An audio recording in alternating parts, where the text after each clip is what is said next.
Oke, mari kita selami gagasan dari Michael Saylor yang, jujur aja, cukup gila. Ini adalah cara berpikir tentang Bitcoin yang mungkin belum pernah Anda dengar sebelumnya, dan bisa jadi bakal mengubah cara Anda melihat segalanya. Siap? Nah, ide dasarnya dimulai dari pertanyaan yang kelihatannya simple tapi sebetulnya dalam banget. Kita kan selalu mikir ya, uang itu cuma alat kan? Tapi, gimana kalau ternyata kita salah besar selama ini? Gimana kalau uang itu hidup? Nah, ini dia titik awalnya. Ini yang bikin semua jadi menarik.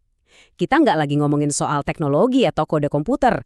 Kita ngomongin sesuatu yang jauh lebih fundamental. Kita ngomongin soal kehidupan. Oke, jadi argumen Saylor ini dibangun lapis demi lapis. Lapisan pertamanya adalah soal efisiensi. Dia mulai dengan membandingkan sistem fiat analog jadul dari abad ke-20 dengan sistem Bitcoin yang serba digital. Coba deh kita lihat perbandingannya. Kelihatan banget kan bedanya? Di satu sisi ada sistem fiat yang manual, lokal, dan jujur aja rapuh. Terus di sisi lain ada sistem Bitcoin yang otomatis, global, dan wah kokoh banget. Didesain buat tahan banting. Menurut Saylor, Bitcoin itu pada dasarnya mendematerialisasi semua fungsi-fungsi raksasa abad ke-20 yang boros ini. Coba bayangin, akuntan, auditor, satpam, bahkan polisi dan militer, semua peran itu dilebur jadi satu protokol otomatis. Gila kan efisiensinya? Semua energi yang tadinya kepake buat hal-hal ini, sekarang bisa dialihkan. Nah, kutipan ini bener-bener nunjukin skalanya. Saylor bilang, dia udah ngalamin 88 kali penutupan buku triwulanan di perusahaannya. Proses yang ribet dan butuh waktu lama. Sementara Bitcoin, dia menutup buku setiap 10 menit. Setiap 10 menit. Ini bukan lagi perbaikan kecil-kecilan, ini lompatan yang luar biasa jauh.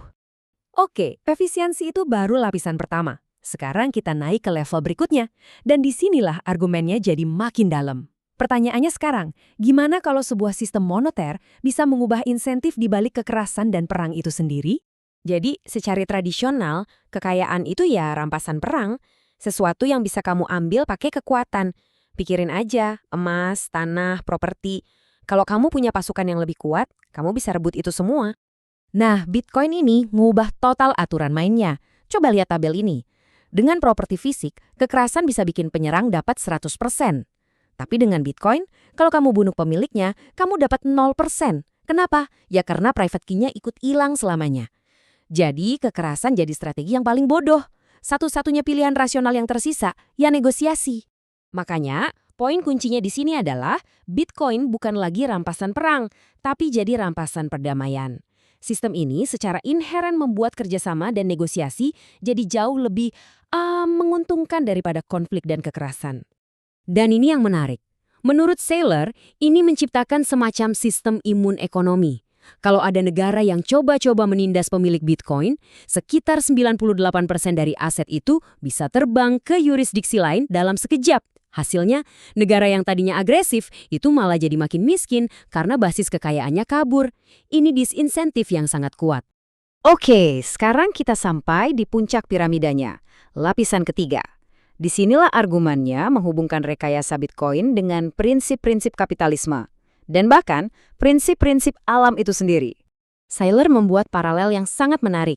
Dia bilang, kapitalisme itu pada dasarnya adalah proof of work. Maksudnya apa? Ya, ini adalah sistem di mana kita harus bekerja, mengeluarkan energi, bersaing secara jujur, dengan hasil yang nggak pasti, untuk mendapatkan sesuatu. Mirip banget kan sama cara para penambang Bitcoin berkompetisi? Dan otak dari sistem ini adalah difficulty adjustment, atau penyesuaian tingkat kesulitan.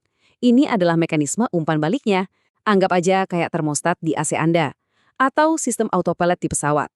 Nggak peduli seberapa banyak energi yang masuk ke jaringan, entah penambang baru datang atau yang lama pergi, sistem ini akan selalu menyesuaikan diri untuk memastikan targetnya tercapai. Satu blok baru setiap 10 menit. Selalu. Analogi ini bahkan bisa ditarik lebih jauh lagi ke alam liar. Di sana, tekanan evolusi dan seleksi alam memakan makhluk yang paling lambat atau paling lemah. Nah, difficulty adjustment di Bitcoin itu ibarat seleksi alam versinya sendiri. Ini memastikan hanya penambang yang paling efisien yang bisa bertahan, yang pada akhirnya membuat seluruh jaringan jadi makin kuat dan makin tangguh seiring waktu. Jadi, kita udah lihat lapisannya. Efisiensi super, insentif untuk perdamaian, dan kemampuan beradaptasi seperti makhluk hidup. Kalau semua ini digabungkan, kita sampai pada kesimpulan akhir yang ya radikal banget. Saylor pakai analogi ini. Mata uang fiat itu seperti makhluk kebun binatang. Mereka dijinakan, rapuh, hidupnya dilindungi di dalam kandang sistem tertutup oleh regulasi. Sementara Bitcoin itu hewan liar. Dia hidup di sistem terbuka, harus terus berevolusi dan beradaptasi untuk bertahan hidup dari serangan apapun. Dan inilah puncaknya. Kutipan yang merangkum semuanya. Satoshi itu bukan cuma menciptakan teknologi. Dia menciptakan kehidupan. Menurut Saylor, Bitcoin adalah kehidupan sibernetik yang dilepaskan ke alam liar. Organisme digital yang harus berjuang untuk hidup sendiri. Nah, itu dia pemikiran yang saya rasa akan terus terngiang-ngiang. Sebuah pertanyaan besar yang mengubah cara kita memandang segalanya. Mulai dari uang, teknologi, sampai, ya, apa itu arti hidup. Jadi kalau Bitcoin memang benar adalah bentuk kehidupan yang baru, pertanyaannya adalah bagaimana ia akan mengubah dunia kita?